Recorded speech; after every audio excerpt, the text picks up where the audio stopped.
Hi, everybody. I am Litecoin Lisa.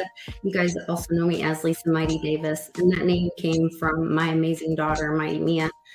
We have a family foundation, and we honor her life every year. And this year, we are going to be having an event, the Team Mighty Freedom event, Freedom Celebration, and we are honoring a champion and a warrior this year. And Xqueer and the Road to Ruta crew are our champions. And my dad, my pops, is our warrior this year. We're asking you to come join us in Oklahoma City. You can get your tickets if you go to teammighty22.eventbrite.com, and you'll learn more there. So you guys join us in Oklahoma City. Come to my hometown and hear about freedom and the inspiring story of Mighty Mia. We'd love to see you there. Hi, guys. Welcome to the World Blockchain Roundtable. I hope everyone will join us in Oklahoma City. Today is, I'm so excited about today. Today is our 61st episode, and our hosts for today are Dave from Den Social, Joe, founder and architect of Dragon Chain, Satoshi Sean, entrepreneur and everybody's friend, especially mine. Chris Rice will join us later from Rice TVX, and I am Lisa Mighty Davis, Master of Ceremonies, also the Grand Poobah today. Quick updates on the WBRT layer ownership tokens lot distribution from last week's episode.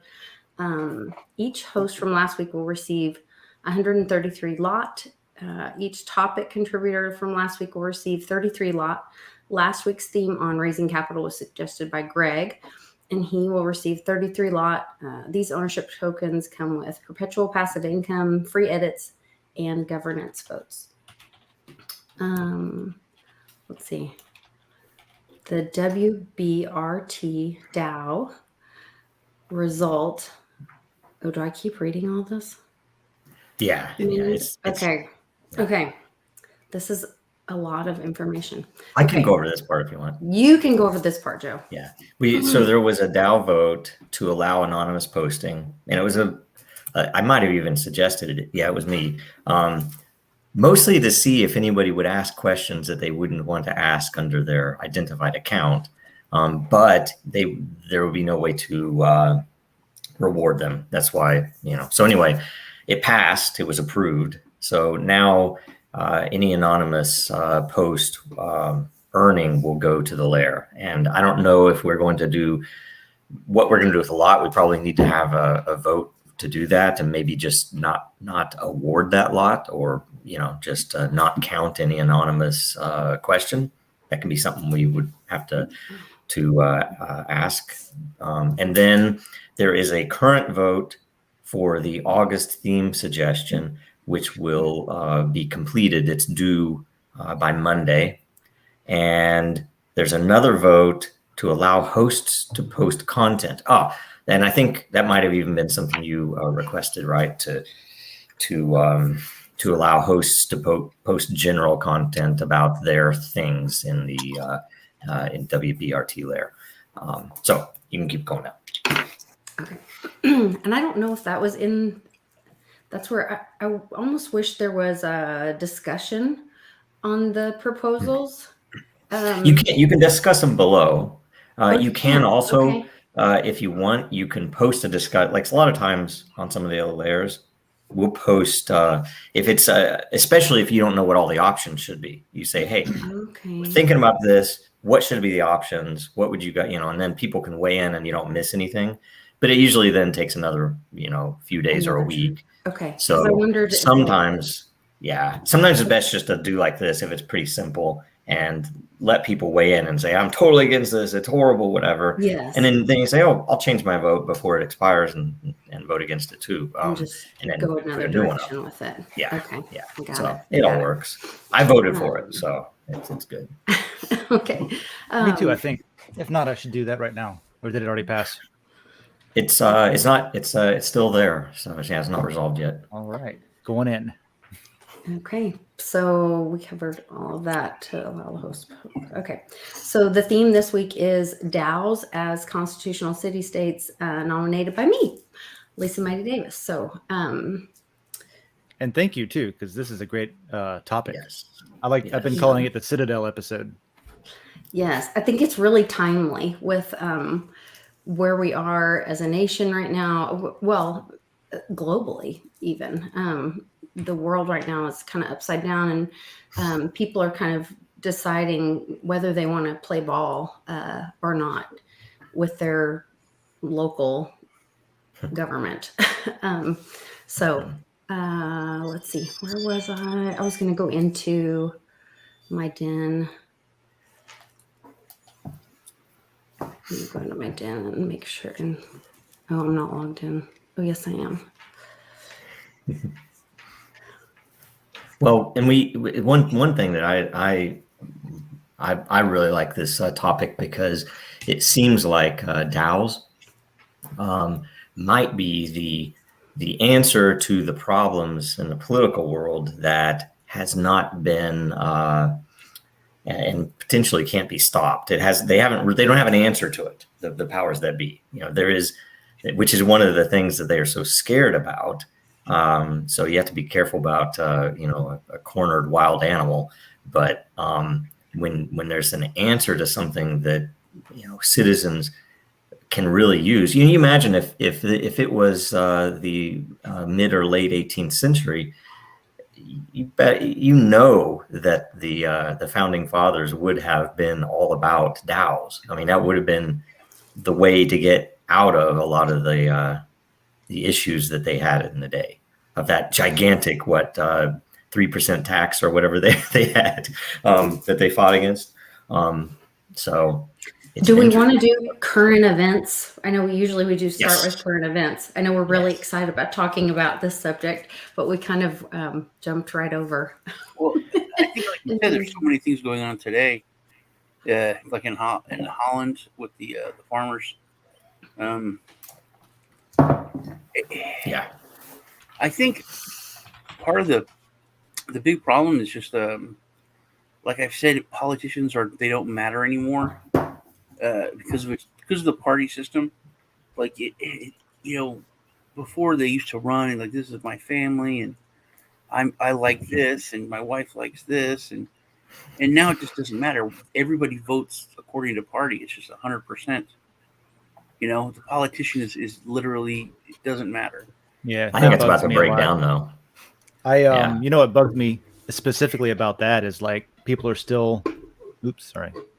very much. Yeah, it is breaking down a little bit, but locally, I've been trying to, put my money in my mouth where what's the phrase? I've been trying to do the things, walk the walk. Yeah.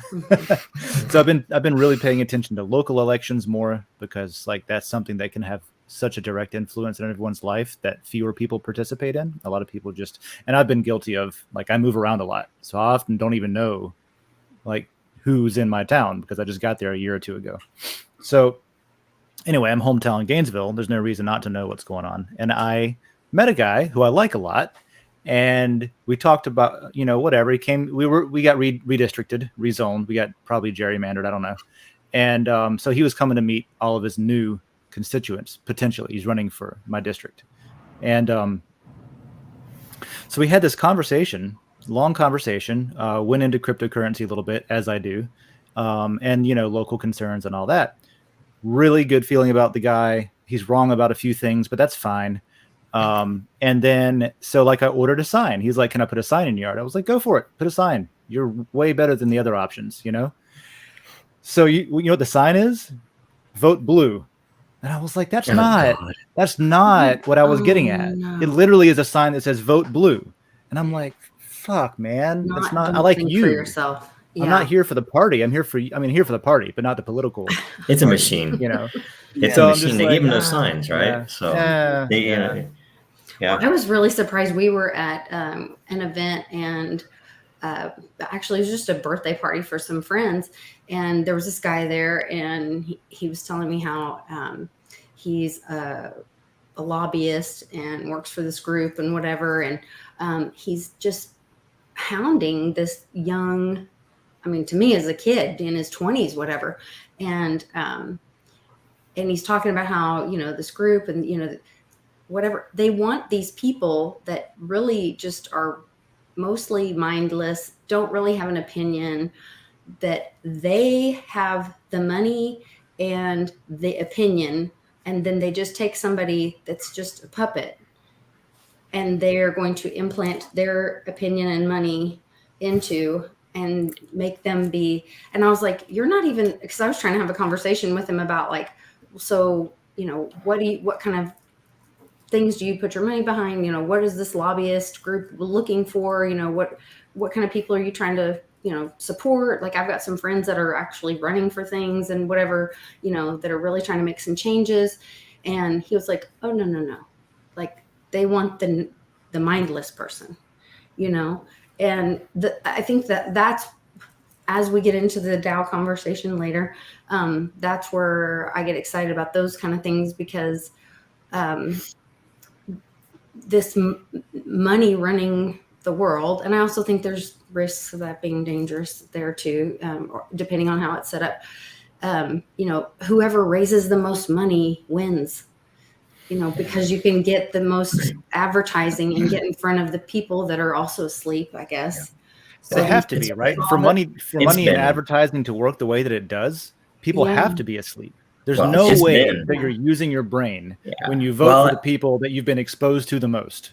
Yeah. And just because, I recognize this, and that seems like people say that's a person. It has been set up though for generations. Even through my entire life, it's been a horse race mentality. It hasn't been, here are the issues, here's where this person stands, here's where that person stands. It is literally, oh my gosh, this person is ahead of that person. They're polling at this. And that should be the stuff that the people on the inside care about. It shouldn't be the stuff that I, as a citizen voting, care about. I don't care who's in the lead. I care about what the issues are. But they're driving it that way. And they're driving it that way so that they can make it, because they're getting the advertising dollars, number one, the same media. But it goes beyond that. It's all about control. It's like, if we do this, we can control we have all the levers in front of us. And all they have to do is have somebody poll, and guess how fixed the polls are. I mean, all the polls are fixed as well. So, all they have to do is show that, and everybody thinks, oh, that person's going to win. That's why I'm so excited about this kind of tech that we're always talking about, is because, like,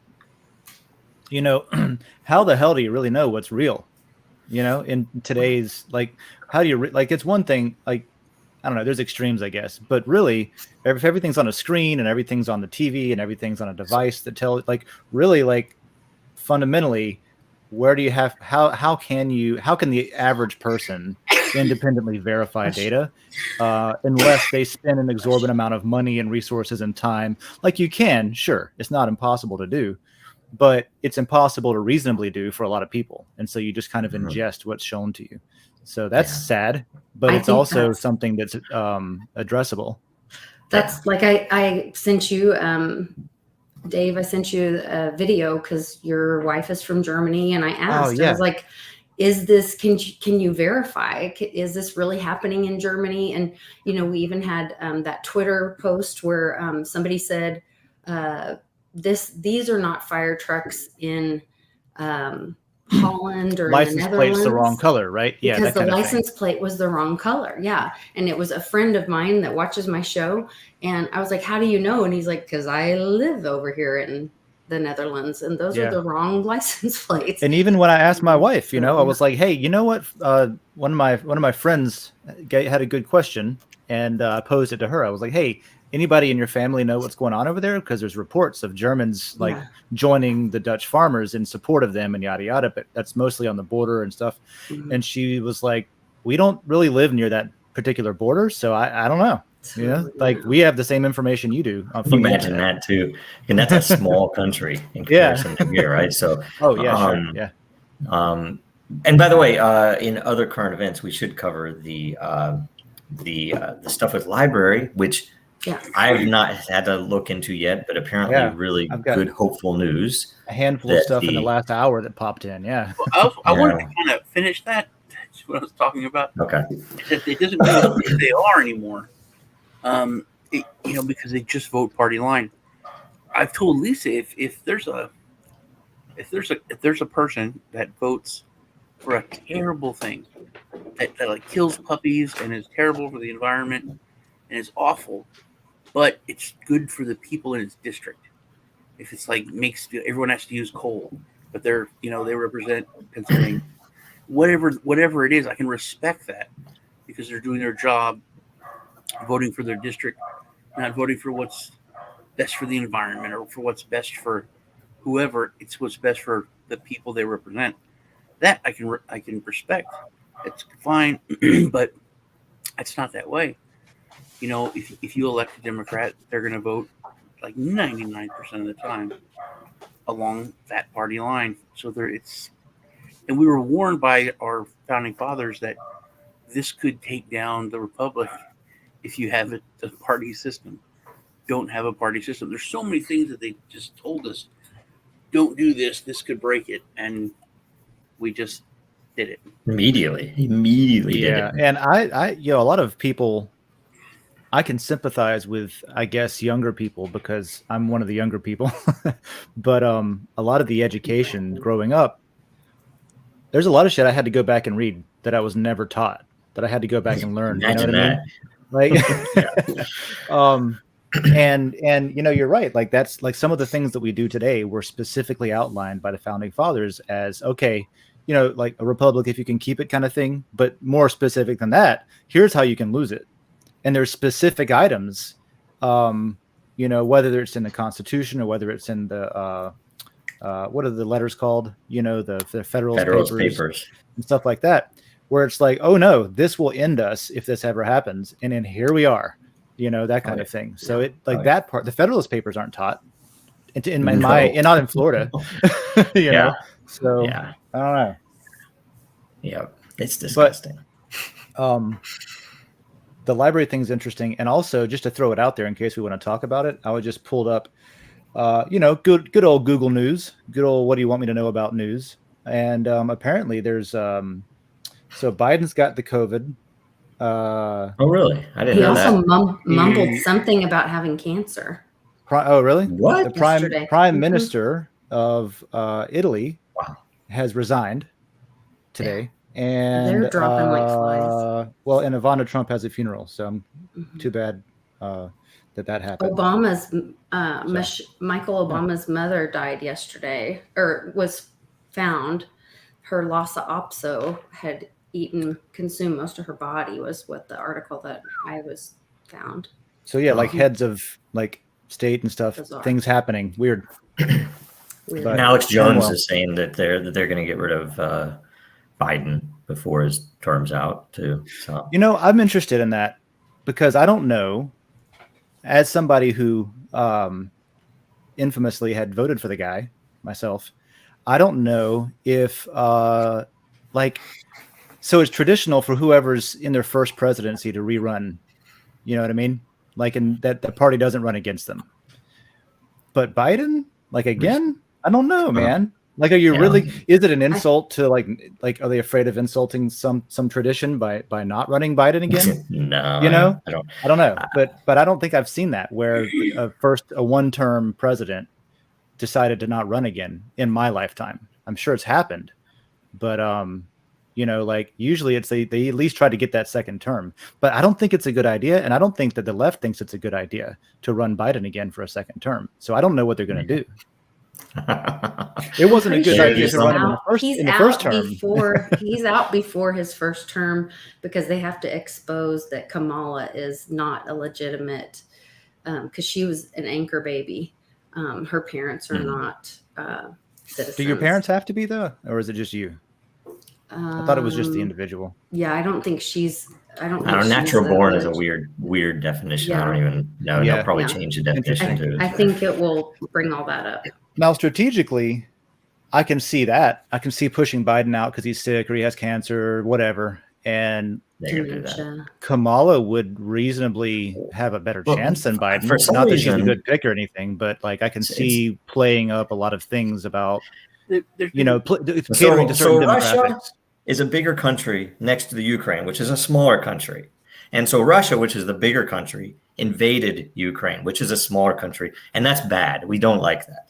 So anyway, that's our foreign policy upcoming. But for some reason, Alex Jones mentioned Gavin Newsom, right? I was going to say, Gavin, they're pushing Gavin Newsom and Kamala Harris. They really like his hair, I Which guess. is just, Hmm. I mean, you had Probably a about the only recall thing vote. good about him. Literally, why would you pick that person? He's controlled. That's why. But anyway, let's not get too far. That's for the red Yeah, pill. we're episode, if we speculating ever on get future that. events, not talking about current ones. That's right. I'm just going to take a drink. Yes. So, I don't know. So I let's don't talk think I about have the any library others. thing but- then. Yeah, library. Library. Because I just found out about it, and I just read the, I guess the tweet. It's you know? not final. It's Yeah, not it's not final, but final, the no. SEC was forced to admit that what was it, a majority or a great portion of library usage was utility and not speculative, or something similar to that, right? Which is amazing for them to admit, Yeah. right? And in fact, amazing, frankly, for library to accomplish when they're competing against YouTube, who everybody knows that SEC going after library is likely tied to money from YouTube. That somebody from YouTube, Google, essentially does not want library to exist, right? It has There's no to be other that. reason to target them. And Or, and by the way, or to I pick mentioned them out of the field of things to decide to target. You know what I mean? Right. That And by the particular way- company, you know? Yeah. Right. Yeah. I mentioned before the show that I had just rewatched because I wanted to see what he said, the Mashinsky interview on Super Happy, Dragon Lucky, right? And on the same show, Crypto Crow was on there. And he's awesome. It was pretty funny, in fact. Funny guy. And yet in that, I asked about live, why, because it was during the time, it was right after one of the big crypto bans on YouTube, where they just banned all crypto shows, right? And we yeah. were kind of worried, are we going to be banned or not? And nobody watches us, so it didn't matter. And one way or another, he mentioned that, well, that's all where all the money is. That's why they're there. Like, but I was just like, guys, and I know this is broadcast to library, right? YouTube already, deflates all of our numbers. I mean, they don't put anything in there that isn't real. I know that none of those are inflated, right? We're already, however it works, going against the grain with their algorithm. They don't want us to trend, right? Any of these particular types of information, anything about DAOs, anything else, they're not going to push, right? And I'm wondering why crypto people aren't just saying, holy shit, this is a working alternative. Why the hell are they not all there? Like, why is that not just the thing? Exclusive content only on library. Why is that not a thing? They don't have a good chat. There's not a good mechanism for community. Really? So we need to, Yeah. And they don't have, it's difficult to, I've had at least 2 channels over there. It's not as, it's not the same. Yeah, but there aren't as many people. But YouTube chat is horrific. You go through any videos you like, and it's just toxic BS from people. Right. It's almost But like the they live stream part? trained 1,000 robots to be totally retarded, and then send them in Not there supposed because to use that word anymore. all of the comments on YouTube are trash, right? It's funny you say that, Lisa. My wife just found out yesterday. Yeah. So she's been in the U.S. for a long time at this point. English is better than mine. She's been here like 5-7 years, I don't know. But last night she's reading something, and it was for work, and there's some kind of training thing, and it said the R word, like literally the R word though, right? And she asked me from across the room. She was like, "What's the R word? What does this mean?" Funny. And Yeah. so we're going through, and I'm like, I don't know. And I guess maybe retarded is the word you're not supposed to say. And she was like, "Oh, we can't say that?" And I was like, "No, I don't think that's like politically correct anymore." And she was like, "Well, what do you say?" And I'm like, "I think you just don't admit that it's a thing." It's so I don't funny. know. They have the powers that be have 26 chances they can eliminate 26 words from our lexicon. Essentially, it's like, okay, we have an N word, we have an R word, we have an S word, we have a that's interesting. The alphabet, a C word. Anyway, I was just wondering that because it seems like it's a working, like Den is not perfect. And we ourselves want to put streaming video in there. We just haven't had an absolute priority yet to do that, right? Streaming is huge, and then the live chat with the streaming is where the community really grows, and then that's where, so from there we have piggybacked. That's where most of our community, that then we do meetups and really meet each other in person. So we stream live, and then we have the live chat, and people get to know each other. And that's why I try to be consistent with what time that I'm always live, 4 p.m. Central every weekday, so that my community can all be there. They all talk. Sometimes I don't even think they're listening to me half the time. I think they're all just visiting with each other over in the chat. Yeah. We've got a good crew, Lisa, because I've been in that chat. We have an amazing, and they share a lot of information with each other, like really, really smart people. And then we have a Telegram group.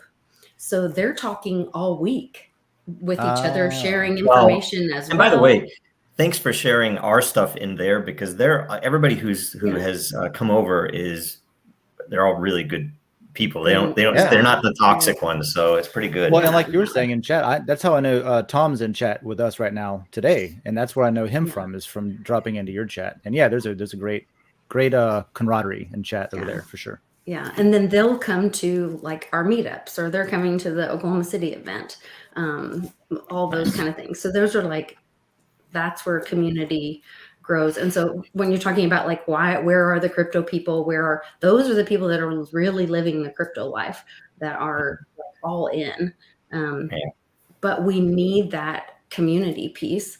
And so when your library just doesn't have that live streaming and the live chat, it's very take note, Dave. That's something for the streaming is like that. It makes sense, really makes sense, because well, think about when we're out in society, and like we're bumping into people, and I mean, my daughter just got married, and we wanted to have a little something at the house, and I go through to invite some people, and I'm like, oh, they don't talk to me anymore, and they don't talk to me anymore, and they don't talk to me anymore.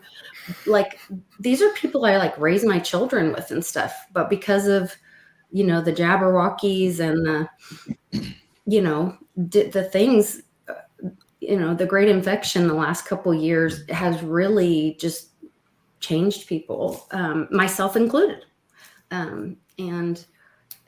So when you find that community of people that like, enough is enough, and I'm tired of being quiet, and I'm not going to be quiet, and I'm going to say what I think. And if you don't like it, then that's okay. But I'm not going to go through this period of time, and my children and my grandchildren are going to say, what did you do, when this happened to America? And what did you do when this happened to the world?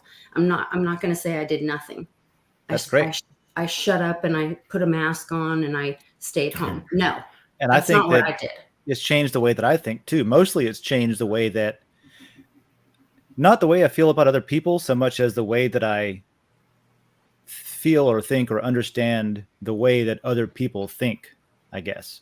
Like the demonstration of where people stand, like where the line in the sand is, and how they think about things, and how quickly they will regurgitate anything. It surprised me to see some people say some things that are so obviously like exactly phrased the way you read it on the TV, and now it's like your opinion. You don't know that there is so much that blows my mind. I was in 8th grade and read 1984 because it was 1984 for book report, right? In 8th grade, right? And it blows my mind how much of that is now here with the literal doublethink. And I'm not going to mention what these issues are, but where you will literally have people say things they know are not true. They will say them, they know they're not true, yet it's programmed. Oh, well, it's a totally different meaning. It means this. And I think that's how they relate it, but they know it's not true, but they say it and they believe it. And it would be a sin for them not to believe it. And that's where we're at. And that's doublethink, literally. Well, and it's total mind control. I was listing this study that showed the stats on, strokes and miscarriages, and the recent spike and all these things. And the comments on it were, well, if people would just get, poked. And I was like, What? That's what you think? I think that it's, you know, and on the same token, I think that there's a lot of assumptions on both sides too about, you know, like, and I guess I talk about this a lot, but this idea of this binary thinking, no gradients, no other options besides the 1 and the 0 or the left and the right, and or the vax or the no vax or the, you know, whatever. And like there could be a lot of reasons for more strokes. It could be that people are more lethargic because they're stuck in their house and they don't go out and exercise anymore, so they get blood clots and they get, you know, like there could be reasons, and you know, that are associated with 25-year-old soccer players. No, I'm not saying that. I will never say that the vaccinations don't cause any adverse side effects, because I've taken them and I've had issues and I still have issues, and I'm going to a cardiologist to find out if it's related or what it should do. You know, like I'm not going to say, like, just from personal experience, there's no way I can say, oh yeah, you know what, everything they said about it being 100% safe, just go with that. I can't say that. You know, now I don't know, like, because there's no data, right, to inspect. Right. There's no research data to look at. In fact, that's what, being locked up for 75 years, so we can't look at it. So like there's a lot of weird shit going on, and I don't know all the answers, but it's absurd to me that people think they do. I guess that's my point. It's also absurd to not admit that's crazy. We're not going to give this data out for 75 years. That's crazy. I think that's the same, for some reason, that's the same amount of time that Disney can hold a copyright on Mickey Mouse, right? It's like they keep extending that because they own all the senators, so that you can't use Mickey Mouse on a t-shirt, even though it by now would have been public domain. And it's going to be the same thing with the vaccination data. I think it's hilarious. Yeah. And then by the time it comes out, it's going to be like, I don't know. I won't even go there. I guess it'll just be old. It'll be old and irrelevant because of human lifespans. Well, I will say it'll come out. It'll be, you know, a lot of like things will be true, and everyone will be like, "Yeah, we knew that. Yeah, I knew it." You know. Yeah, I don't think they have 75 years. I don't think their window of time is that long. I think it's going to come out before that, because I think the entire structure of this is not going to last what they're trying to do right now. They're clamping down so hard, and people, at some point, you get to a smaller and smaller section of the population that will just say okay, and people after a while will start to, you know, when the Netherlands is doing this, you have to think, wait, you know, they've gone too far. So it's coming. Something's coming. But anyway. Yes, indeed. Enough. Do we go on? We go to the questions? We can. I was just trying to think of something else that's hyper relevant at the moment, but you know, there's a lot, but I didn't know what to pick out. I think we hit it on the head. Awesome. I think we got it. I wanted to definitely. Do we start with the very first question, or do we go into Greg's dissertation? Yeah, no, I mean, I don't know. I mean, what's the best way to do this, guys? Gosh, I mean, definitely a question. Well, typically we just ask the question. I tell you, because if you take his dissertation, then I'm just going to do that from now on. I won't show up, and I'll just write a dissertation. You'll have to read all of my stuff. Okay. And I probably will get my word in.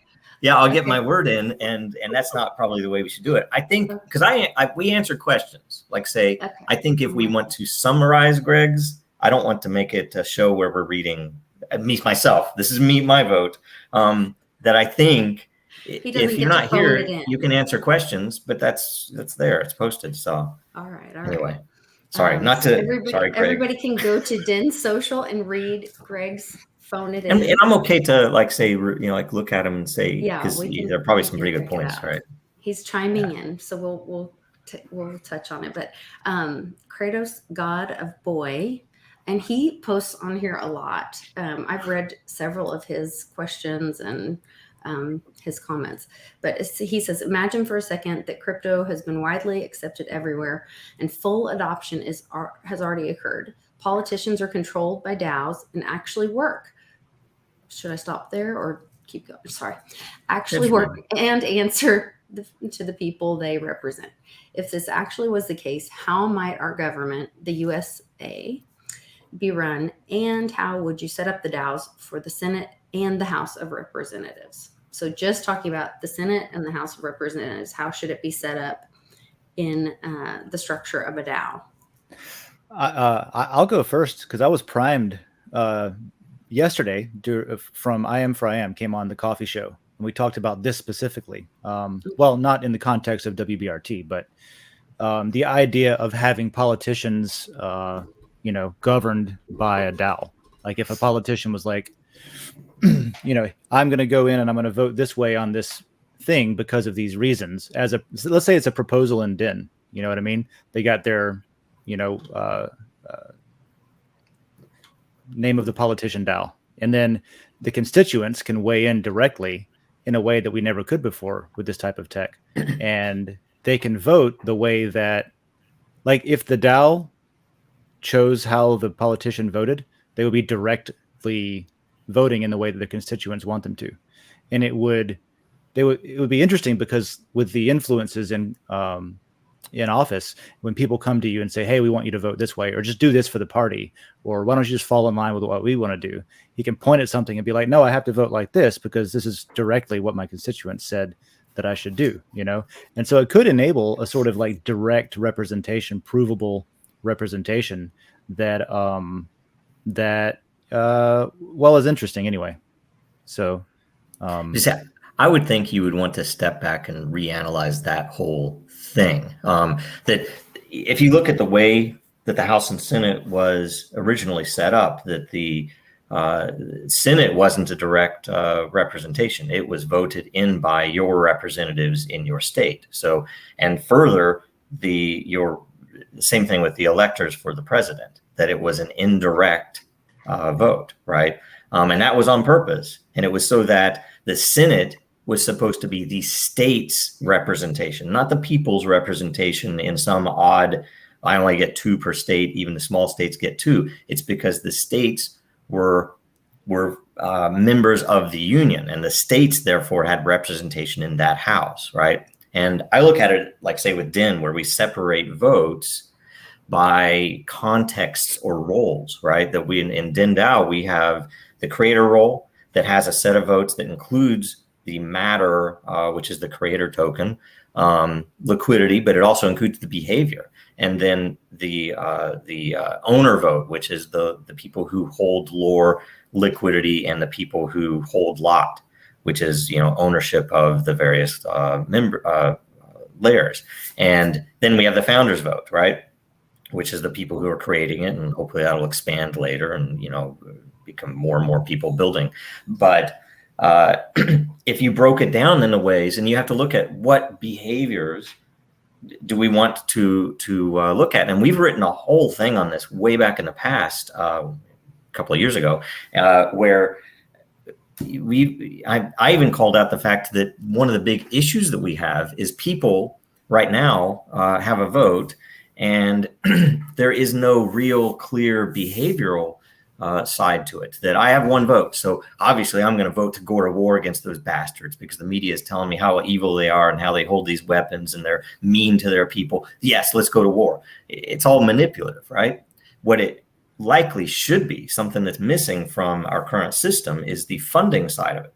That is, if I'm a student, right, I do have a vote. I can vote, sure, let's go to war. But at the same time, they say, okay, give us the money to fund that. And it's like, well, no, I'm not going to give you my money. I don't care about war enough. And guess what? All of a sudden, you become a very peace-loving country when people have to fund it themselves, and when it's not an infinitely mintable currency that the Federal Reserve can print, right?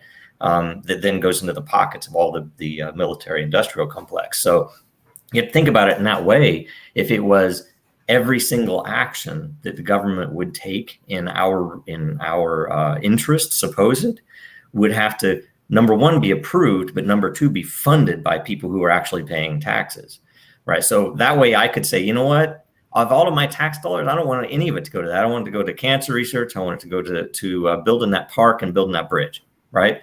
Now all of a sudden you have a real reason to pay taxes and have the transparency that my money is actually going there. And it's not going to all this crap that, that was some pet project, some idiot politician, right? So it's that type of stuff. I think they just need to reanalyze it. And, I don't know if you'd ever get it at a nation state level. But there are some interesting things in Europe. I think it was it was pirate something. There was a system that effectively allowed you to proxy your votes.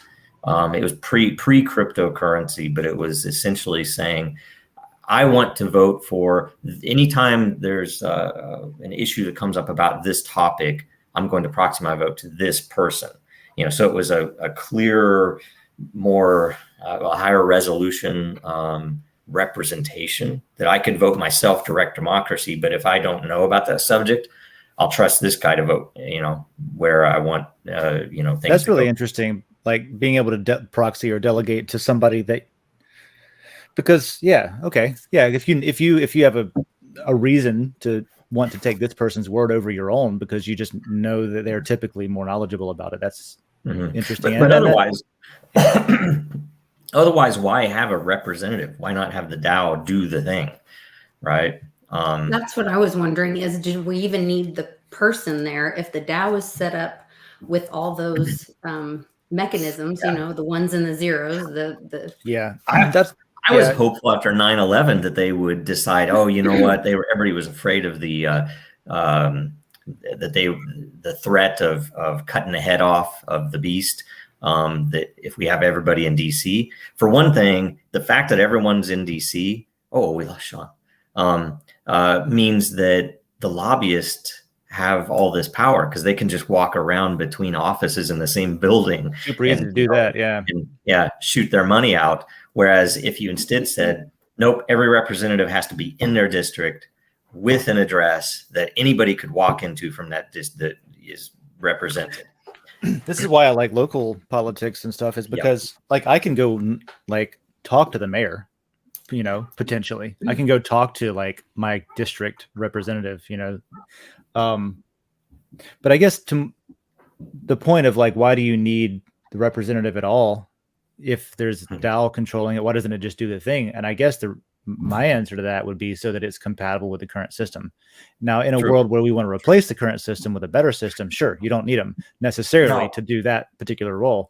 But right now, you need to kind of have it to where, okay, the system's still in place, but just bolting it on, you would need some sort of way for them to be held accountable, so that if they don't go in the direction that the DAO chooses, that they're instantly immediately or something. What that seems like a really good. I hadn't thought about that. That seems like a really good angle. We've talked to people about potentially making a DAO pack where it would be a pack that drives the creation of DAOs. And effectively does things in communities, gets rid of the red light cameras by using the existing infrastructure to lobby against and to pay for new candidates. As a PAC, it's a political action committee, but it would be a DAO, right? That's one. But what if you just said, hey, here is an up and coming political critical thinker, someone who is really thinking about these issues. Why wouldn't they just create a DAO? And that would be the way they fund. Their own PAC would be a DAO. And so they would be very tied and everything would be captured on chain. And effectively, hey, I'm going to put this issue out. What should I be focused on? How should I vote on this big vote? All of these. That's pretty interesting because Elon recently talked about wanting to start a PAC, what did he call it? Like a moderate PAC, for people that are not extremist on one way or the other kind of thing. Something, I don't know what his deal is, but that would be, hey, go do that, Elon. Make it a DAO. That's actually really interesting. Yeah, the PAC itself is as a DAO. Yeah, because everybody knows, say, and you could point to many you could point to many politicians, in fact, that just pop up on the national stage. They've never gone through the political. They were a bartender before or something else.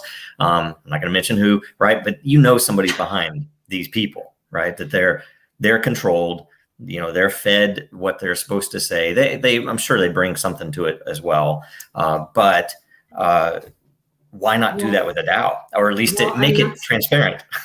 I don't want to get too ahead of our questions, but I wrote some of the questions.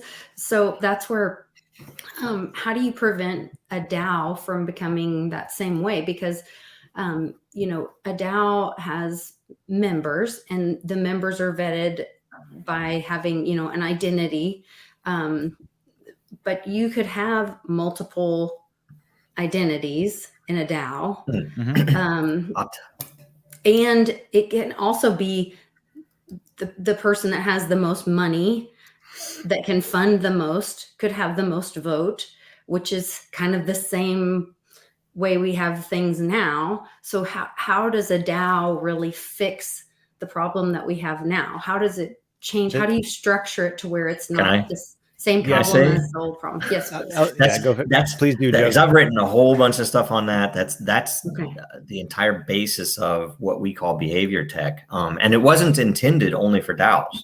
The behavior tech, the main intent was to take the things that people recognize about cryptocurrency and blockchain, where you can effectively drive a community to FOMO, to do all of the thing, you're incentivized to promote, you're incentivized to do certain things. And if we can steer those towards other behaviors, which can be valuable to businesses or other things that but put everything on chain, so it's all transparent, it's all provable, so that it's directly comparable to some a different person's behavior. So one way or another, we can rank those behaviors, you can weight them, you can tune them later once you realize, I didn't even think about doing, and this is even something like in manufacturing that, okay, I go through step A to D. And for some reason, somebody added a middle step that wasn't there before, and it radically improves everything. That we can, analyze it. You can do big data stuff and see that this is an improvement. So now we're going to tie an incentive for everybody to do that. When you're talking about that, when we applied it to DAOs with DIN, it became a very interesting thing, because all of a sudden it is the direct answer. I mean, we've had Larry Sanger on here, founder of Wikipedia, and that was his take on it forever, probably still is, that he hates, he doesn't like thinking about using blockchain. Because I tried to get him to consider using Dragon Chain for his new structure for online encyclopedias, because what he saw happen at Wikipedia, in his opinion, I think, and in mine, destroyed Wikipedia. Their culture is toxic, and it's controlled, and it's all a facade. The whole, there's a ton of activity behind the scenes that is against their terms, but they allow, because all of their creators do it. And we've even been, you basically pay someone to make a change, or to vote on a change. And if you have enough money, it happens. And so his whole thing was, with crypto, it's going to be worse, because the people with the most money can just control it. And so our answer was behavior, where, like, say in DIN, you can control certain aspects with the tokens, but that's good for the community, which will attract more people. But the other pieces are behavior. So by all means, if you want to try to control that, then you're going to have to follow these behaviors and do these things which improve the network, which is going to make it really hard to destroy. So you're effectively working against yourself to destroy the network. And it all matter, the mapping and the identification of what behaviors are needed and what behaviors aren't, you don't want, is paramount. That's, the most important thing. But in my opinion, that's the answer to these DAOs. If you can identify what behaviors will improve the general goals, whatever that org's goals are, and which ones will be antithetical to it, then there you go. And so, anyway, do you think behaviors. You could do that in a state or a government structure? Yes, because it could be I'm paying the most taxes, so I have weight, but I don't do anything else. Right. Whereas somebody else, I do the most volunteer work, so I'm going out and helping all this other stuff. So that's on chain. Now I get weight as much as the person who put in that much money. I'm and if you're a doing landowner, or I work, or I volunteer, like you said, or whatever. Yeah, like in Gainesville, I would love for that to be like mapped to who goes out to clean up all the creek beds, and who goes out to clean up the springs, and who goes out to keep and honestly, for a municipality, or however you say it, that's kind of brilliant, because, like, what if you didn't need to hire street sweepers? because people would just go do it so that they had more of a say in what happens in their own city. And the people who have money wouldn't care or because any that other makes thing, that money go further. wise, you know? It's making the entire thing more efficient. And by the way, I guess it is a byproduct because this wasn't even intended. But when we've been in a project recently and considering whether we needed to open up a Discord group, that it was amazing to me because they were talking about, oh, we have to have this, we have to have this, we have to have this. And, you know, some of the things, okay, it's just something about the way Discord is used. But the one that was most jarring was going back to the days when on Telegram, we had to have 24/7 staffing for moderation. And on Den, we have no moderators, right? It's all people are cleaning up the roads on Den without us paying them. Yeah. And with Den specifically, like so coming out of Telegram, you know, or Reddit or Slack or, you know, other channels, Den, if you look at it if you're one of the lot holders and you go and look at all your settings and all the different complicated things you could potentially do, a lot of the layers keep all that just turned off. You know what I mean? Because Den was built with the expectation that people are going to try to come in and screw stuff up and be, you know, assholes. And you need some way to manage that without a 24/7 hired staff. Right. Mm-hmm. And luckily so far, we haven't needed to use it a whole lot. But, you know, there's like it was built to scale from day one. You know what I mean? So I'm kind of, I don't want to invite it, but I've been kind of looking forward to seeing, like, you know, it's coming. It'll go in waves. In waves of adoption. It's interesting because people will have problems in some of the layers, and I'll just mention, hey, go turn this one setting on and see how that helps. And they're like, oh, that makes sense. Yeah. And then like the problematic people didn't even have to be identified because this is like behavioral reputation stuff. So it's like, oh, they just went away because they got caught up in this reputation filter. And it wasn't about, you know, it wasn't targeting them individually. It was just like, no, in this layer, and in this community, we don't do that. That's all. And by the way, the world-changing adoption for blockchain is when something where you end up with cities or counties or locals actually adopting this tech in their infrastructure, right? So, you know, if we started it with the campaigns and with the politicians, it'd be great. But the goal should be to get the cities to do this like we described, because it would just be, for one thing, if nothing else, even if it weren't more efficient, it would be more transparent. And generally, I would think that transparency will lead to the efficiency, because that's the thing we don't have right now. I remember when we lived out east, and I'm not going to say what county or city we were in, but I was floored when I looked through, and I can't remember, I had to look through for something because something pissed me off. And I was like, why are they doing that? And I started looking through the public papers. It was theoretically transparent, but that they were spending absurd amounts of money on building little huts in parks and stuff, that, like, it was obvious that someone with a construction company had an in with somebody in the local. Had a contract. Oh, dude, yeah. How in the world would it be that expensive? Yeah, it's everywhere. Yeah, in my city, that's a big deal right now, because you can call it gentrification, or you can call it you know, the good old boy system and tax evasion, or, you know, there's a lot of things you could call it. But there's incentives right now being abused by developers who want to offset their taxes into an investment so that they can then profit from that investment and then take all the gains and then pay their taxes and stuff like that. And the way that they're written are supposed to be, and conception wise, it's supposed to be to benefit certain parts of town that need development investment, whether it's impoverished or food deserts or, you know, low income or whatever. But we live in a university town, and right downtown around the university, there's a bunch of students who live here, and on paper are low income on paper, right? But they're riding around in a Porsche and going out to eat every night. You know what I mean? So on paper, the developers can use this area to develop in, even though it's not an area that needs development. And they're wiping out local businesses.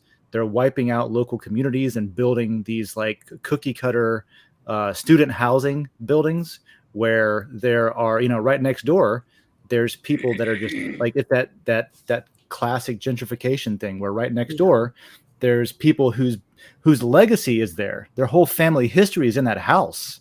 And now their taxes are going up and they can't afford to live there much longer because of this type of development. So it's hurting the people that it was supposed to help. So accountability, transparency, that kind of thing. Yeah. And the guy I was talking about earlier, I was trying to talk to him about what you were just saying, Joe, which is, this is technology that needs to be integrated into the infrastructure of cities to make them better and more efficient and things like that.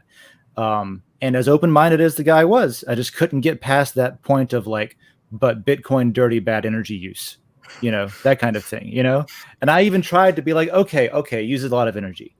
What are we doing right now with all of the energy from the power district, with the power plants that are over, you realize we have to waste energy to keep a stable grid. What are we doing with all that extra energy? Why aren't we capturing it and reinvesting it into the city? Yeah. And he was like, ask him where the electricity nothing, for his electric car comes from. And meanwhile, everyone is bitching about GRU's power bills. We all saw it last month. Rates are going up. They tried to build a bio plant, and it just made everything cost more money. Like there's huge inefficiencies in our power energy grid. And here's a technology that can maybe not fix it, but it can completely turn the clock back about how much waste we have right now and how much excess energy uses we have that isn't being used to then reinvest in the infrastructure to make it better and things like that. But you can't get to step 4 without getting to step 2, which is realizing that there's something that can be done. Even you just don't see it on the face. There's a lot going on under the hood of Bitcoin that isn't just useless. What do they call it? Useless proof of work or something, as if it's useless, that getting past that point itself. Can anyone tell me why? Can anyone tell me why? I hadn't thought of this before, but why has Musk not started a new entity to promote and implement nuclear? Because he could lobby his way into multiple places in his positioning. He could then say that the Teslas are using green energy wherever they are. But he can't, because the messaging, right? The messaging, the talking points are that nuclear is not green energy. Nuclear is not good. It is bad. It is dirty. It is toxic. It is dangerous. Yeah. Right. Yeah. Of course it is. But that is the prescribed messaging, And this is, I was watching one of these becoming more and more frequent Project Veritas videos, I guess, recordings about that's the next wave with CNN, is that they're going to focus on climate change, which they should. That's fine. But the way they're doing it is this is going to be going on for a long time. So we can milk that for years. This COVID thing is going to go away or just be a non-issue. And we're going to just lose, we're going to lose that narrative. Haven't so we got to switch to something else. They've already milked it. You know what I mean? And so there's my understanding that nuclear energy is actually really clean. And they're conflating nuclear energy and nuclear weapons, and that's where. But once again, the sheeple. Well, you remember in the 70s they had China syndrome and all the they were trying to scare people about nuclear back then, and that was the beginning of it. They didn't want it for some reason because it's cheap. It's actually cheap and clean. Yeah. I just watched a documentary yesterday, and this lady is trying to fight it, and so her and her kids, they went and swam in the water around one of the nuclear things, and she's trying to tell people how actually safe it is, the reactors and all this stuff. That was my favorite fishing hole when I was in it wasn't a nuclear plant, but it was the cooling that coils that went into the river, in the Elizabeth River. It's called the Hot Ditch. If you're ever in the Elizabeth River by Norfolk, go fishing over in the Hot Ditch. That's where they're all at. But yeah, I think what I've heard has been, Fukushima, the Ukrainian one. And, people point out these disasters that happened as a result of not being built right, So if you build them right, they're fine. And speaking of Musk, I think I think SpaceX should go into nuclear power. And they just build everything dangerous inside of a starship. If anything happens, just launch that bitch into space. The end of problem. Get it out of here. No meltdown. The Dragon chain should go into nuclear power. There's applications. Definitely. There we go. Even safety applications, and back to how do you trust the data? How do you know what data to trust? You know, that kind of Yeah. thing, especially in an adversarial like cyber war. Come on. There we go. Yeah. So Dragon Chain Hodler says, how much power can a city DAO or state DAO take, extract from the current power structure, and what would be fair game? All of it. Take everything. All of it. Yeah, why not?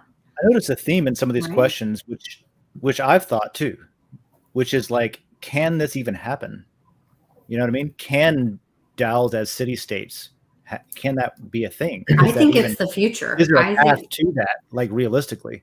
yeah. Can I bring up something? So often we've gone in, and it's sometimes it's a normal enterprise thing or a normal startup thing. You know, it's a business focused conversation, but we get these edges where, okay, if there were no rules, we would build this, and it's always for the right reasons, so that, you know, I would say, at least typically, that, you know, we want to make money in this startup, and we want to provide this for our customers, and we want to grow this part of the industry or something else, right? So, you know, the typical things you'd think for a business, you know, and getting in before somebody else, and essentially, you know, being the first out there. That's always the driver. But it's really funny to me that anytime something approaches the regulatory world, and I'm not even just talking about cryptos and tokens and the SEC, I'm talking about anything where there's a regulation that we can't do X, Y, or Z,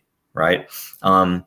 It's a funny thing to me because in order that we have to register, you know, how we can't do this. We can, you know, they always say, well, we'd love to do it, but we can't do it because you have to do this over here. And I'm always, it kills me because this, although you can create a parallel universe, what I like to call it, you know, it is something that people can get together and build something that does something outside of all of these rules that are there, because this isn't new, you know, and they're always asking it's for not permission, bad. kind of thing. Yeah, that's the funniest thing to me, though, is like, say, on the registration, look, is there a form you can fill out? Yes. Is there a place that you can essentially register to do whatever the thing is that is defined, that we're not, you know, is not something undefined? This is actually set out in law that you have to do this. And I'm like, well, yes. And I was like, well, why in God's name couldn't you still do that? All we're doing is saying we're doing this, the crap that people are writing in a spreadsheet and having 20 accountants will go over day after day, and you're just putting it on a ledger instead. You're still going to do the same reporting that you would do in a traditional world, and the same registrations you do in a traditional world, and yet you can now do these things in an automated way, in a more transparent way. Why would you not do that? And it's always that too often these projects, especially in the crypto world, will defer to the lawyers because of fear. And so you have tons of projects that could be radically better than they are if they were run with real engineering, but instead they're deferring to the lawyers, and the lawyers, instead of trying to figure out how to fit the two systems, will define, nope, you can't do X, you can't do Y, you can't do Z. And it kills me, because it's like the entire blockchain industry could be further along, but the lawyers know there's a lot of money to be had. You know, that made me just think about, man, is you just brought up DAO, a DAO as a pack, or a pack as a DAO. Yeah. Pack DAO. Yeah. I'm going to say something that a lot of regulators probably wouldn't like, but I'm not, you know, in an alternate universe kind of way, you know. Technically, here's what I think is interesting, is if you did it that way and you made it to where, let's say there was an associated token in that DAO, whether it's governance or whether it's a way to actually fund the politicians that you want to support through that token or whatever. Well, there's all these regulations about how, you know, you can only donate so much money to certain things or whatever. I don't know if that applies to PACs or not. Probably not. It does. But I was just thinking, like, you know, you wouldn't have to donate to the PAC at all. You could just buy the crap out of their token and enrich them, and then they have more power. Like, there's, you know, that's not probably I don't know if that violates something, but in, you know, in reality, it seems like you could actually do that, I think. I don't know. It's interesting. You could do separation. I mean, for one thing, and I don't know, I'm not a lawyer, right? But I know that depending on how things are accounted for, like say a PAC, certain types of PACs can only accept so much money. Other types of PACs can accept unlimited money, but the types of PACs that can accept unlimited money in the United States can only do certain things. I think they can only do like a issue, like they can make commercials about an issue and they can accept unlimited money and make any commercials they want, but they can't, I think, contribute then to individual candidate campaigns or something like that. Because I think those types of PACs are limited in how much you can put in. Something like that. Can they, and I don't know, you probably don't know either, but can they accept a boat as a donation, or, you know, that kind of thing? Because if the assets that are held go up in value themselves outside of any donations, the treasury is more enriched all of a sudden because the assets gained value for whatever reason. Right. Then you don't have any donations coming in. Your assets just became worth more money. You know, and if you want to get into anyway, totally. And if you want to get into the more, maybe the radical side of it, and I'm not, for the record, saying that I would do this, but it's a totally reasonable thing to consider that, the regulators, and this is one of the things that probably scares them about DAOs, or scares whoever holds power right now about DAOs, is that the thing about laws and regulations are that they're typically wielded by those that can reach out and grab the neck of the subjugated, right? So if I'm going to make a tremendous amount of laws, let's say I have a fictitious republic a fictitious nation that has essentially over time assembled so many laws that literally every person waking up in the morning has violated a law. Just by waking up, you got out on the wrong side of the bed, broke a law. You didn't turn your alarm clock off within 2 rings, you break a law. Why do we do this? It's the pattern, and Ron Paul wrote some stuff about this too. That effectively, when you have so many laws and nobody knows what they all are, and they're not transparent because only the lawyers know the laws and how to deal when you're in trouble, that's the same thing that the Romans had, where they didn't have a written constitution. That we at least have a written constitution. And who was it? There's an author, and I'm blank. He's a 3-letter name. He's a historian that wrote a bunch about how the Romans suffered because if someone tripped over your cart in the street and they knew a senator, you were screwed. Because if you didn't know a senator, there's no way to represent yourself in court, and you didn't know the laws.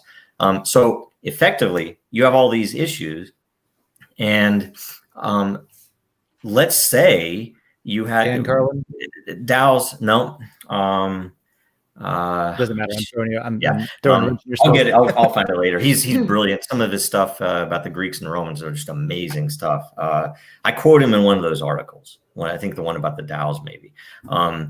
That one way or another, a DAO, if it was anonymous, and the reason, therefore, that you need behavior, in my opinion, is if the behavior is on chain, it doesn't matter who it is. It doesn't even matter if they pretend like they have 3 accounts, because the number of accounts don't have individual votes. Only the behavior dictates the vote. So you could have 1,000 accounts, as long as they are all doing the behaviors that we deem appropriate to get these votes. Either throwing the money in or doing the things, volunteering, then you get the vote. Then all of a sudden, there is no neck to reach out and grab. You don't know who the hell is doing all that stuff. Yes, you might end up with an intel org that goes after and can collect enough data. It's like, oh, you know what? I think one of those accounts is Dave. I see him sweeping the side of the road constantly. I think that's him, right? But you still wouldn't be able to trace, but Dave voted against for this thing that we have a law against. And it's an interesting thing, right? Because all of a sudden you could totally free yourself from those systems. Then the thing you have to worry about is what is constantly used against this tech for, like, say, CBDCs. CBDCs are scary, and rightfully, a lot of people are scared about them. But there is a a huge loss in the fact that blockchain could make a CBDC, how do I say, valuable in a good way, if it weren't created by a central bank or by the government, right? If the people got together and said, here's how our currency is going to work, and we're going to have the ability to say, no, we're not going to inflate it, right? Or we're going to have the ability to say, here's how it's tracked. When I'm spending cash at my local farmer's market, I don't want you tracking how much I spend on eggs versus meat, right? Yeah, it's crazy to me to think that I can't just.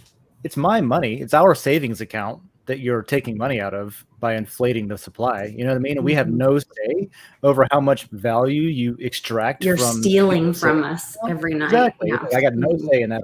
It's not transparent. It's supposed to be audited, even by the law itself. And the thing that Ron Paul's been calling for forever to audit the Fed has never happened. It's not transparent. And it is. Yeah, it's the ultimate tax. It is okay, even if you hold the thing, you're losing money out of your own wallet. It's the thing that even crypto would never dream of doing, even in the craziest case where what you're holding is actually just going to be worth less. We're just going to keep blowing more of it out there. It's nuts. That's what crypto is to me. It's a way I believe, and this is a belief I have, I guess. It's not. I don't know any way to quantify or prove it. Well, without blockchain anyway, but. Like there are more good people than bad in the world, right? And without something like a public ledger with this kind of technology, there's always going to be the ability for the minority of bad people to control the majority of good people. Yeah. So when talking about the number of people in the world and talking about the DAO and all of that, would you be able to prevent multiple identities for a single person? Totally. Now it's a measure, and there's it wouldn't be a DAO consideration itself. We have a whole thing on what we call factor, that proof of human, that essentially is a identity marketplace, and it's not where you're selling identities, but it's where your identity is provable, measurable, based upon the people who you're interacting with. It's a way to identify botnets and to put rewards like bounties, so that it would be kind of like having, like when you have insurance investigators that go in and figure out if somebody's cheating, that there would be bounties set up on the entire network for anybody to monetize going after and find. Because essentially, if as an example, the implementation, the vision would be, let's say Dave and I meet in real life, or even digitally, and this is just implementation. There are a lot of things you could do different, right? But essentially, I'm going to put up a factor, an identity factor that says, okay, I have brown eyes and I'm over 18, right? And Dave can say, okay, I can see both those things, so I'm going to sign that. And along with that, essentially, when we meet, we hold up the cameras. My camera uses the front facing to take a picture of me, and the rear facing to take a picture of him, and his does the opposite, right? Okay. Those go up. You end up on the network with facial recognition. Say, okay, that looks like Joe's face that we've seen over and over again. It looks like Dave's face over and over again. We are signing each other's, as proof that we were here with geospatial and whatever other data you want to throw in, as all evidence that we're both real and here. And when we do that, we're both rewarded with either half of a token or one token each. And if I have a really high value in a network, because I've met with thousands of people, the vast majority of that token goes into my wallet for use on doing other things on the system, and the smaller portion goes into bounty. Whereas, let's say Dave is new, he's only met 10 other people. Okay. So the vast majority of that token goes into bounty and the smaller into his wallet. And essentially you build up a big bounty on this person. And any botnets would effectively be a bubble of, like, say, thousands of identities tied together by 20 others that are, the facilitators of that identity bot network. And you would then be able people would be able to identify that and go after and just basically grab all those bounties and mark all of those as bots.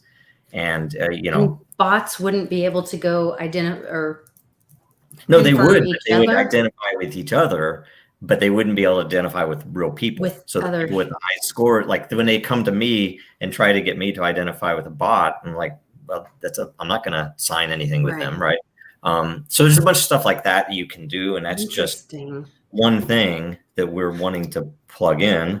But by the way, it would also be backed with, okay, Joe also has registered a factor that I can't see all of it, but that we have various organizations who have vetted the fact that this passport is real. That's just one extra bit of evidence that you can score. Yeah, driver's license being real. He, went to the local sandwich shop and purchased something, even as an identity. This person walked in and bought this, and they can prove that they own these keys. Therefore, I can bet that's a real person, right? Things like that can be used in ways that don't blow the privacy out, right? So anyway, that is really cool. I don't know if people still do key signing parties anymore, but it reminds me of like a really hopped up key signing party. That's what it is. With biometrics, if you want, with other factors tied in. It's not just you're signing my key; you're also signing things that you know about me. So it's essentially signing party. Is this? Oh yeah, that's like with like PGP encryption. Like if you have PGP encrypted email or GPG, same thing ish, and so that you can send and receive private emails over unencrypted email channels.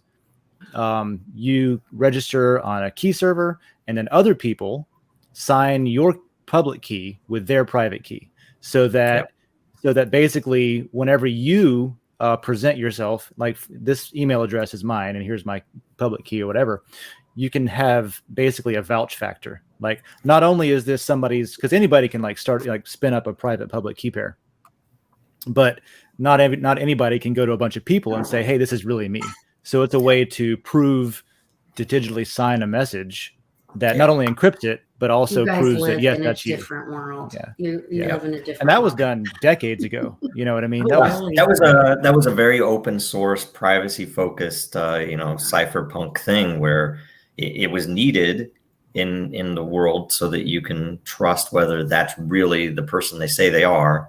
And what we're trying to do with Factor is essentially define a system that allows all of those capabilities expanded and in a way that's grandma safe, where it's I can take a picture of this person, and now I have my identity, and the bank teller is essentially vouching for me being a real person, right?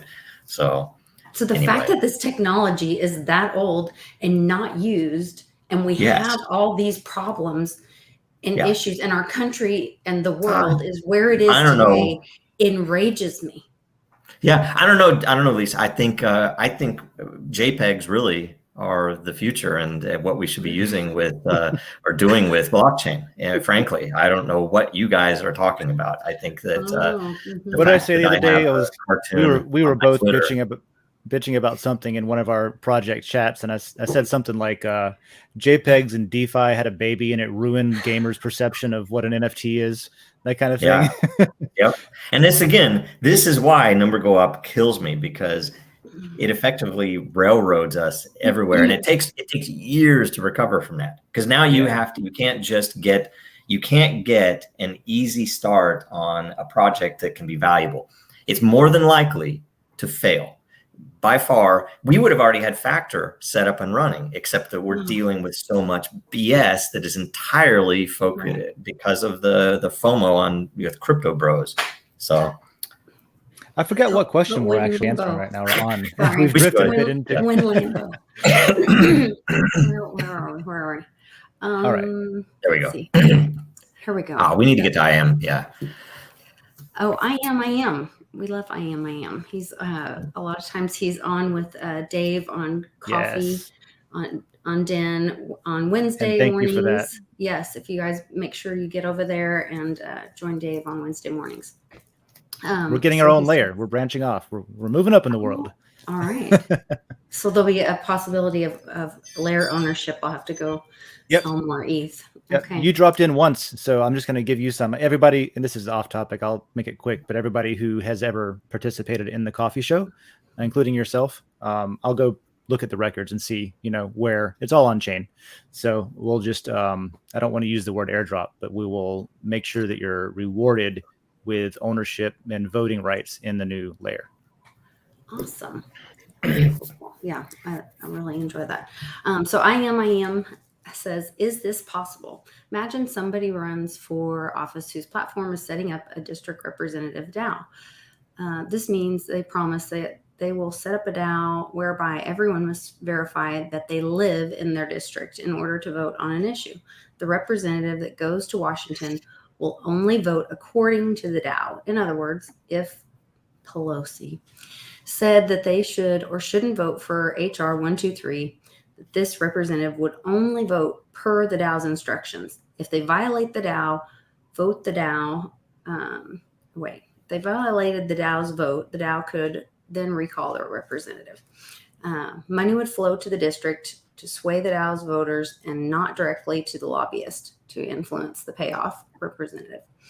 As more people get their news from alternative media, big corporations, lobbying money would get diffused and less influential. No party politics at that point. A true representative democracy, could be achieved. DAO votes could be tabulated around the country and would be most accurate polling possible. Could help build initial steps to retard the power of military complex big pharma. So kind of what we were already talking about, I think. But yeah, that's where I think really well defined, though. I mean, very well. Definitely possible. Probably the hardest thing fitting in with the current system would be making sure that the DAO contributors were in the district, which would be important, very likely. You wouldn't want somebody from outside the district influencing your representative, right? Yeah, that's where I was already thinking like Factor could serve that purpose. It doesn't necessarily fix gerrymandering. You're in the district that you're in at that point. But what I love about this is the second paragraph. Money would then flow to the district to sway the DAO voters and not directly to the lobbyists to influence or pay off the representatives. It's like, if you're going to use money to influence people's voting, at least make it like improve the lives of who you're manipulating. That kind of thing. Yeah. And it would likely have resources. I bet something like this would likely be not absolutist, that it would be more like an influence that, this is the best way to know what my citizens, the people I represent, think. That essentially you would give that to everyone. Maybe you'd put behavior on it. You would do something. And it just make it more transparent, because you could. Here's the thing: I wouldn't say that you should have the politician say, "I'm going to set up a DAO." I think they should start with a DAO, and it should be: should I run? Sure, yes, you should run. Should I? Should we accept money from this group? They want us to do X. It's like, no, you shouldn't accept money from that group. Let's take money from this group instead.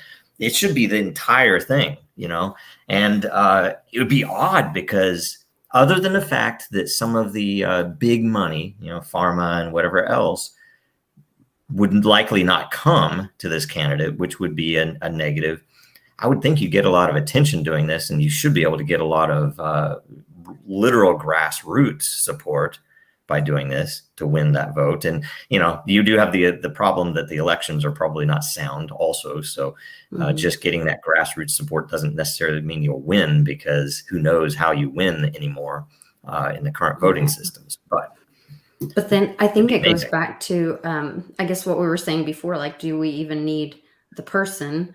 Then this cuts out the lobbyist in this scenario. So it's cutting out more and more of those middlemen, because the DAO really is giving the people the voice. And I guess that's where when we wanted to have this discussion, and when I first learned about DAOs and how they were structured, I was like, as long as we could fix the identity portion, which I'm really encouraged hearing you guys talk about this Factor and all of these behavioral mechanisms of, how that could all be structured.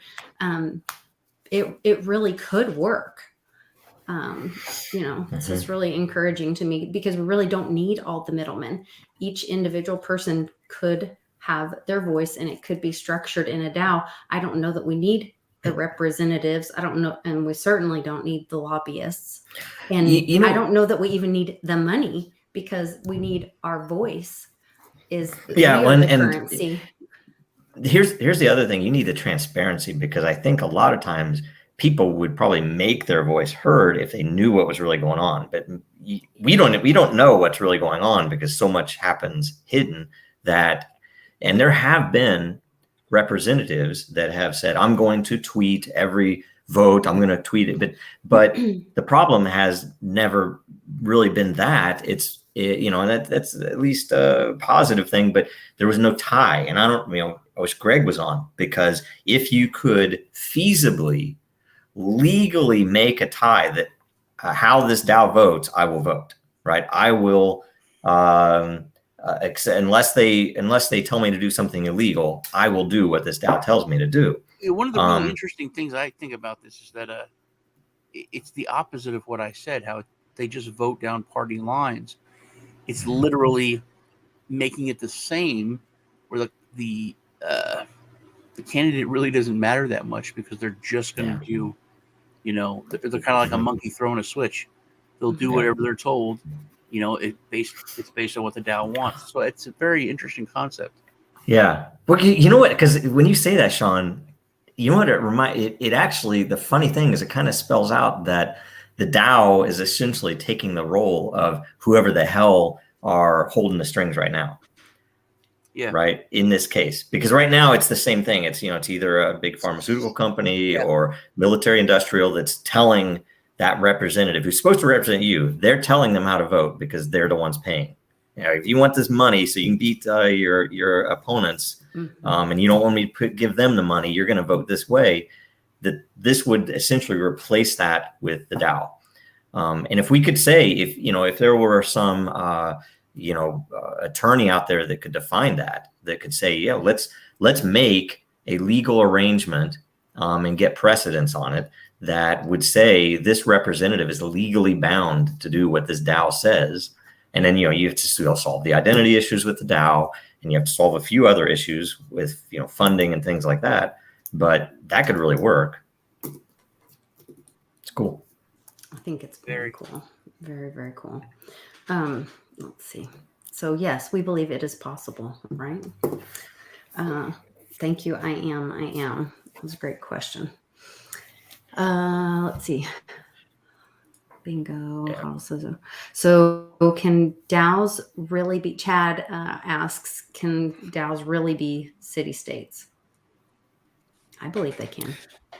Yeah, what's the path to that? Like, is there an existing path to that today, or is this something we would have to lobby a politician to pass legislation to allow this particular formation of a city to register and be, a thing? Is that a thing in the U.S.?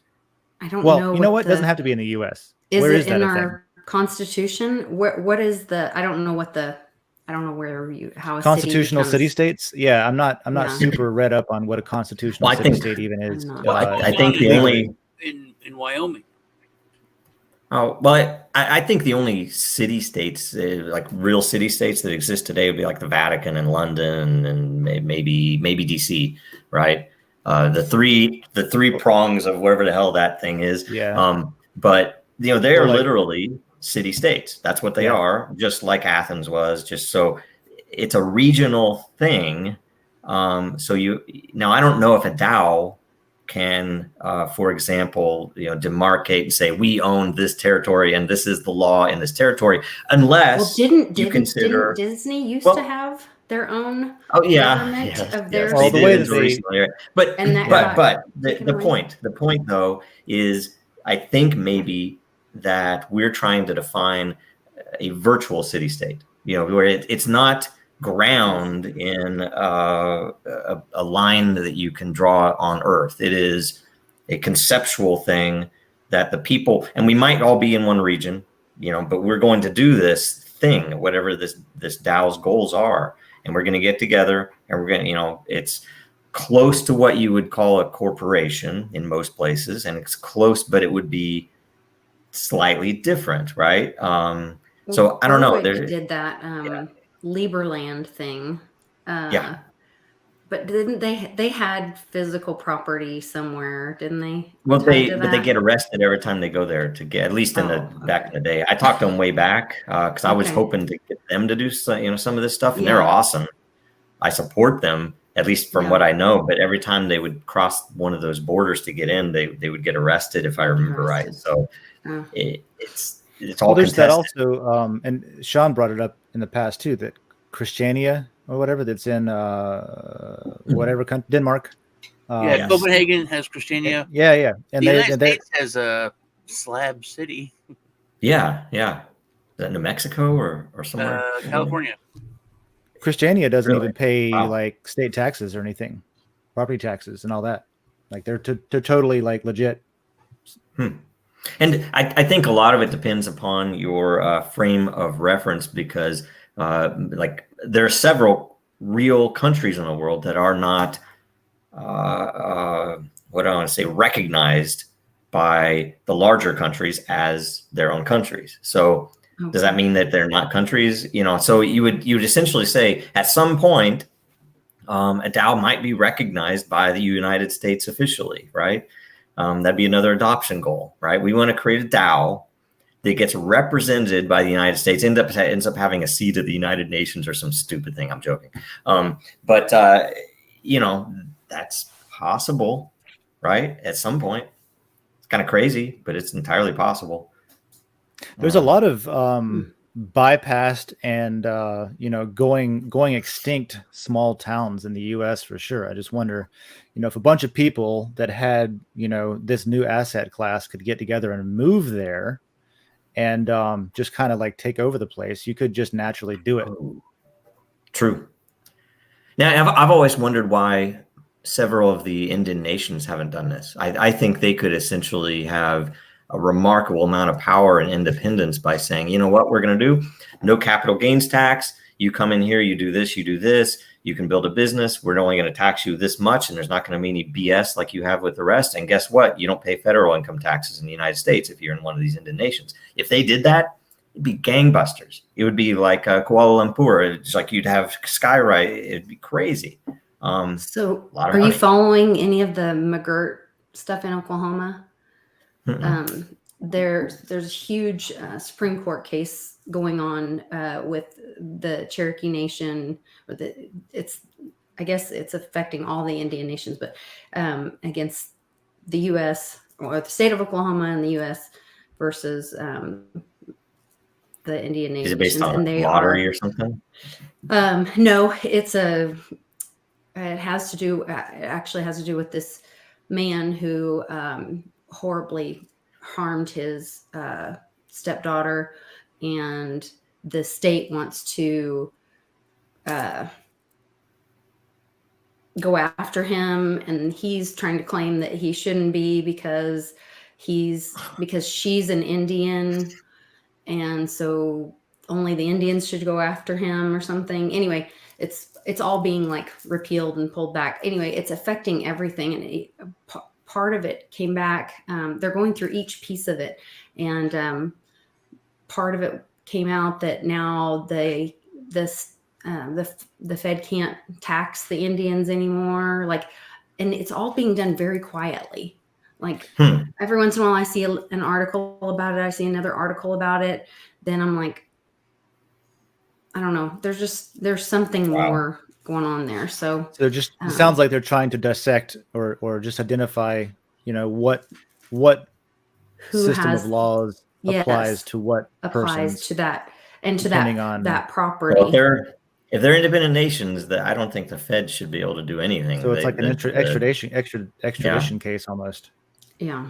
Yeah. Pretty wild. But it's like half the state, Yeah. So. And by the way, the thing that bothers me about that is that putting that type of a case in is a negative. I mean, the Indian nations should probably, if he's tried, they should convict him and hang him if he did something bad like that, and say, nope, it's our law. That's it. And there's, by the way, probably what most Americans would want as well in their own districts. Yeah. But anyway, it's going to end up exposing a lot more. But yeah, wow. that gets away from. I'll have to what look we're that up. I'm talking not about. familiar with All that right. case.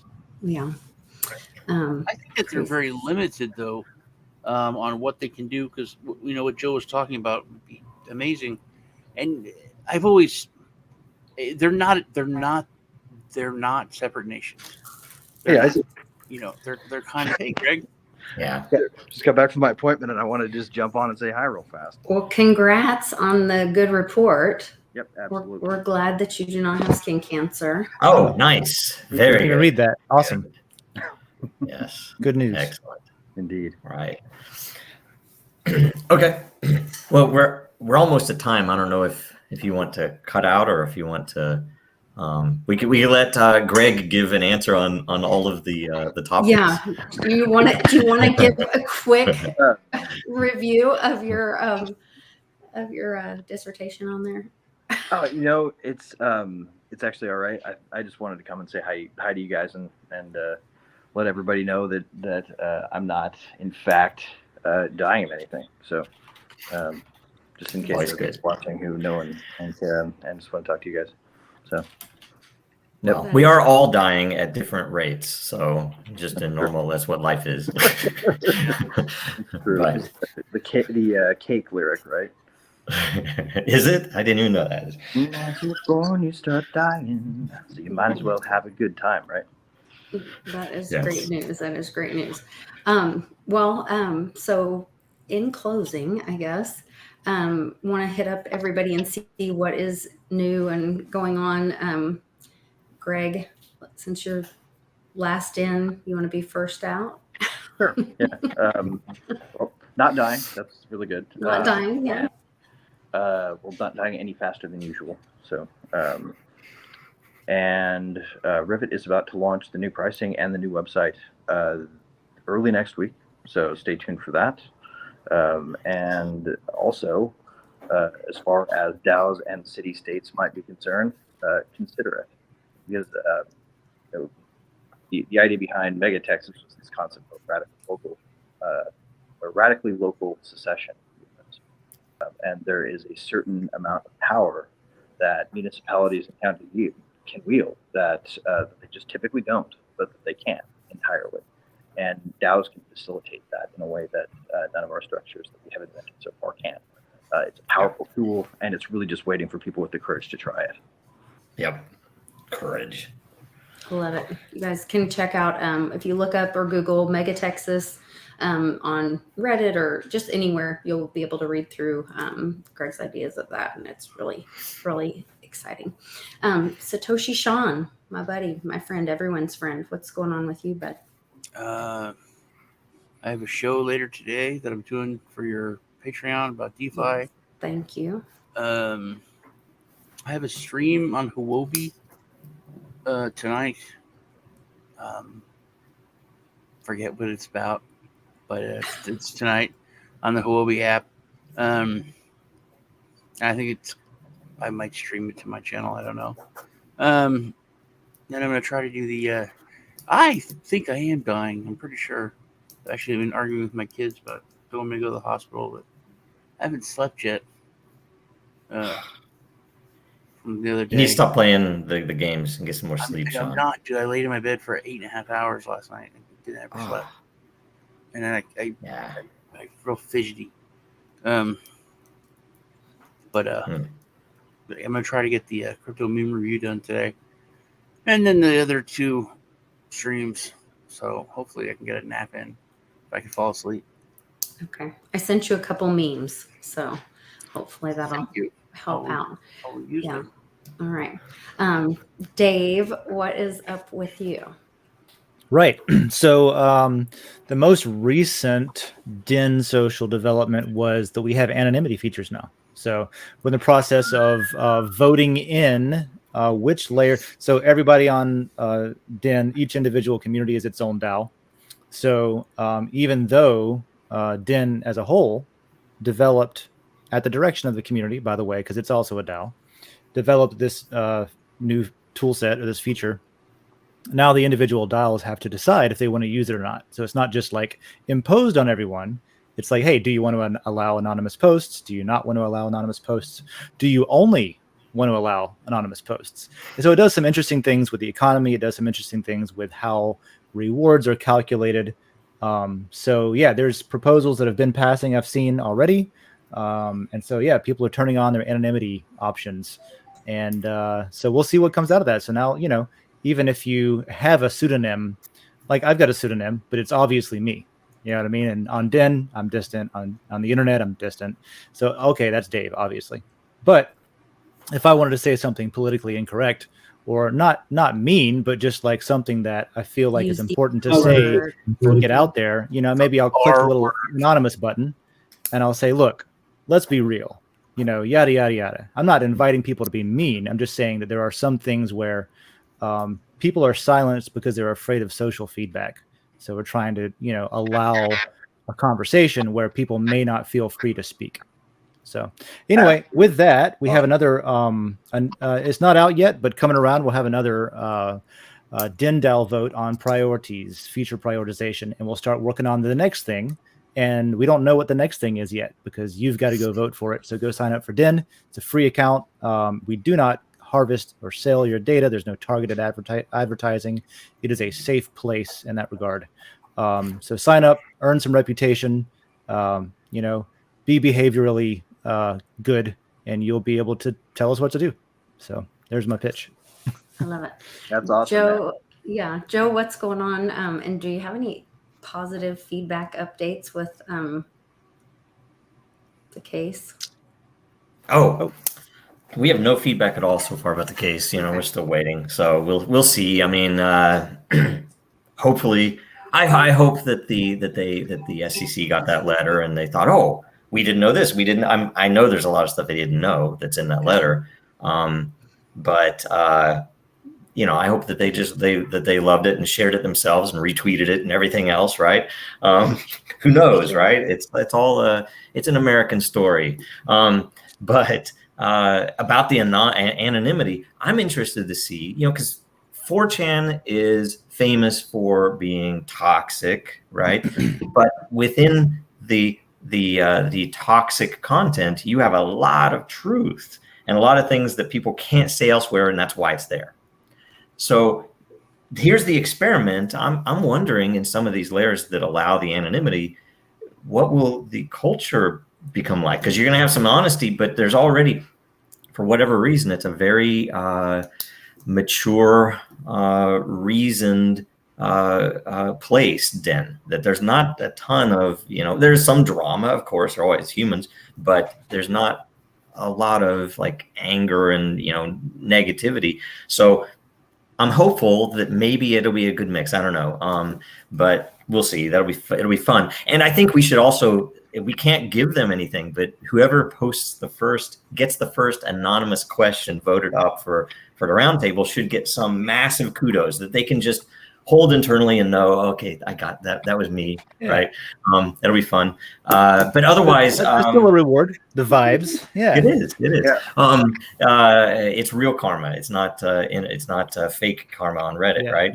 And then the other side would be that for updates, we are going to be next Tuesday celebrating, and it's not going to be much of a celebration, but we're going to be celebrating our 3 years of updates on a show that everybody hates, which is Super Happy Dragon Lucky. And you know, we've had a lot of interviews. We've interviewed McAfee. We've interviewed Mishinsky. We've interviewed, a presidential candidate on there. 2 presidential candidates. You even had Pomp on there one time. We had Pump on there. He's actually a really good guy. I think he's legit. Of all of the people, I kind of give him credit because it's so easy to say go Bitcoin because, you know, nobody's like, oh, the maximalists aren't going to come after you. He's like, go Bitcoin. It's a very easy job, right? That gig is he's smart guy. Same time, though, like, right? He has a newsletter that really acknowledges the power of decentralization in a way that you paid for it for a while. It's good. From like the I refuse to say that there's anything outside of Bitcoin maxi crowd. Like, yeah. Yeah, he's legit. I do. So obnoxious Yeah. that they never say. And he's a family guy too. I mean, he's a real person. It's not like he's a typical. So those were so my anyway, favorite. Yeah, those were my favorite it's 3 videos. years. When he did lunch. He did little lunch videos with his.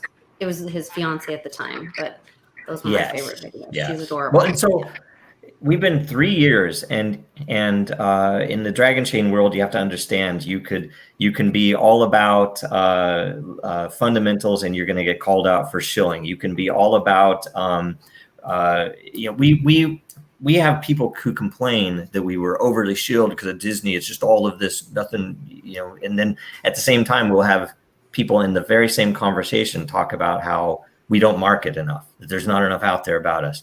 And much the same, it blows my mind and pisses me off when these idiots get on typically Telegram, but sometimes elsewhere, Twitter maybe, and said, we don't ever update anybody about anything.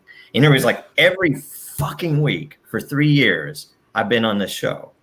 Dave took my place last week, I think it was. It's like one of the show rare must go on, man. The show must go on. And so we're doing an update every goddamn week with an AMA, and yet people say they don't update the community enough. And he's like, anyway, people are horrible and stupid. And anyway, all at the same time. Yeah, but more of them. The real people are wonderful, right? And all you guys are amazing, and everybody watching is amazing. By the way, it's not about any of you. So, one way or another, it's going to be. We're going to keep doing it until we can't anymore, until they pull our account or something. The best part about haters is they're really committed fans. They're rain or shine. It's just that they're kind of. They're always there, man. They're reliable. Speaking of memes, they say like if you're I'm still in the middle of a watching move too, so I might be not available next week for the show. Dave might have to do it again. He probably just now heard this, but we had a delay in one of the trucks, so I'm still in Washington State, and soon we will be moving. But one way or another, those updates are important. And the AMAs are usually really good. There's a lot of sometimes they're hard questions to answer, but you get to listen to me mostly monotone. But probably this week it'll be Dave, at least maybe. So yeah, it looks like I'm free. So yeah, good news. So, anyway, all right. Well, so thank you guys all for joining us, and make sure you guys join the World Blockchain Roundtable Lair in Den to be able to ask questions for next week. Next week's theme is pitfalls of celebrity shilling. Speaking of all the shilling going on, make sure to share this episode. The more you share, the more lot our hosts and topic contributors will get. So like, comment, and subscribe, and make sure you guys all come to Oklahoma City to support Team Mighty and hear Greg sing. And Satoshi Sean said he might join us. Feel like Tom Waits comes. Nice. Hey, get your neighbors to go vote locally. Yes. Very important. Get involved in your community. Yeah. So thanks for joining us. Thank you.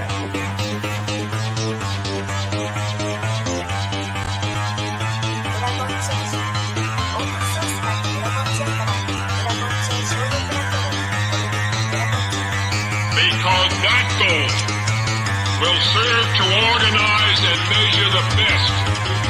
Adaptable, raw capital, label radical yet rational. A tactical approach is palpable if this animal is fallible, but that conclusion is laughable. So with for all detachable from the mandible, you see it now.